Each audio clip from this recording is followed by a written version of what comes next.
আসসালামু আলাইকুম, সবাইকে স্বাগতম।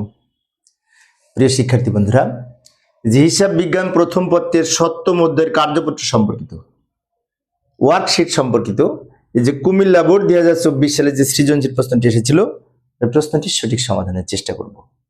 বিশেষ করে সম্পূর্ণ তো সমাধান করা সময় লাগবে। আমি মূলত এই সমন্বয় জাবেদা করে দিব। সমন্বয় জাবেদা করে দিলে তোমরা কার্যপত্র প্রস্তুত করতে পারবে। সমন্বয় জাবেদাটা প্রস্তুত করার জন্য তোমাদের সাথে আছি আমি মোহাম্মদ সিরাজুল ইসলাম। চলো শুরু করা যাক।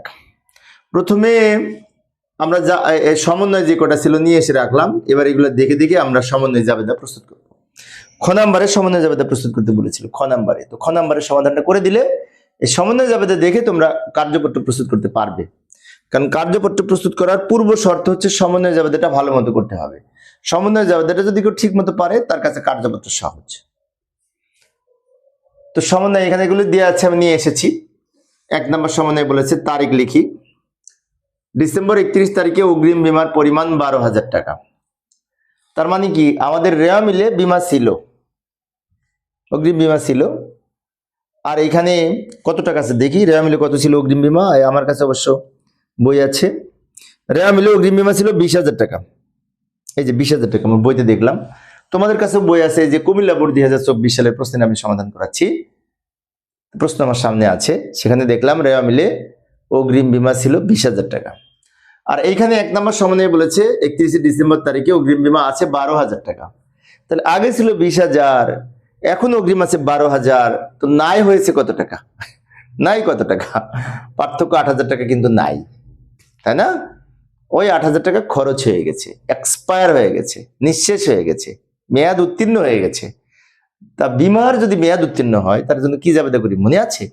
বিমা খরচ ডেবিট, অগ্রিম বিমা ক্রেডিট। এখন কত টাকার মেয়াদ উত্তীর্ণ হয়েছে? আগে ছিল 20,000, এখন আছে 12,000, নাই 8,000। ওই 8,000 টাকা নিয়ে জাবেদা করব বিমা খরচ ডেবিট, অগ্রিম বিমা ক্রেডিট। 8,000 টাকা বিয়োগ করে বের করে নিলাম। আচ্ছা, 2 নম্বরে বলেছে অনুপার্জিত সেবা আয়ের 16,000 টাকা উপার্জিত হয়েছে। রেওয়া মিলে অনুপার্জিত সেবা আয় যাই থাক না কেন, যদি উপার্জিত হয় এরকম কথা বলা থাকে, অর্জিত হয় এরকম কথা বলা থাকে, তো যে টাকাটা লেখা থাকবে ওটা নিয়ে জাবেদা করব। সেটি হচ্ছে অনুপার্জিত সেবায় উপার্জিত হলে এর জাবেদা হচ্ছে অনুপার্জিত সেবায় ডেবিট, সেবায় ক্রেডিট। এখন অনুপার্জিত সেবায় কেন ডেবিট হবে, তাই না? কারণ এখানে অনুপার্জিত সেবায় কমে যাবে।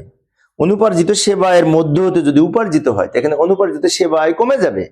অনুপার্জিত সেবায় দায়, দায় কমলে ডেবিট। তাই আমরা জাবেদা করব এই অনুপার্জিত সেবায় ডেবিট, আর আরেক পক্ষ সেবায় বৃদ্ধি পাবে, সেবায় হিসাব ক্রেডিট। টাকা লিখবো এই 16,000 টাকা সরাসরি। এখন অনেক শিক্ষার্থীর মনে হতে পারে উপরেটা তো বিয়োগ করে লিখলাম, এখানে বিয়োগ করলাম না কেন, তাই না?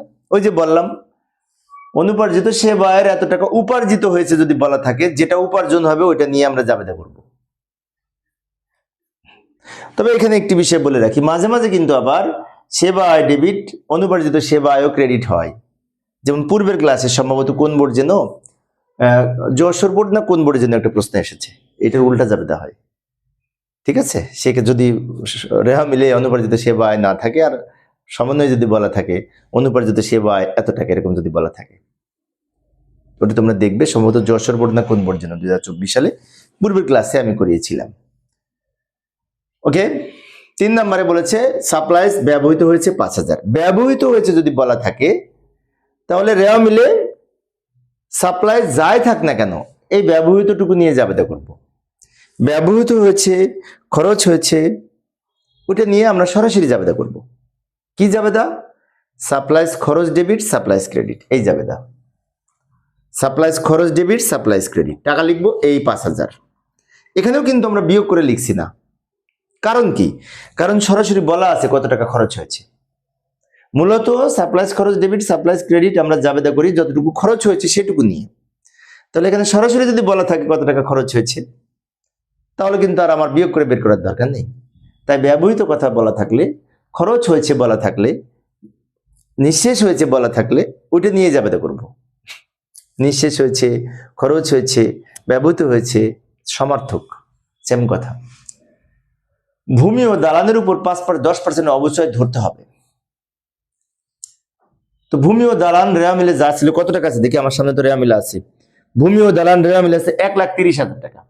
আমার সামনে বই আছে কিন্তু, কুমিল্লা বোর্ড 2024 সালে, ওখানে রেওয়া মিলের মধ্যে ভূমি ও দালান কোটা দিয়ে আছে 1,30,000 টাকা। 1,30,000-এর 10% 13,000 টাকা নিয়ে জাবেদা করবো। অবচয় জাবেদা মনে আছে? সবার জানা আছে। অবচয় খরচ ডেবিট, পুঞ্জীভূত অবচয় ক্রেডিট। টাকা লিখবো এই 13,000 টাকা। 13,000 টাকা কিভাবে পেলাম? ওই যে 1,30,000 টাকার 10%। আচ্ছা, এই হচ্ছে সমন্বয় জাবেদা।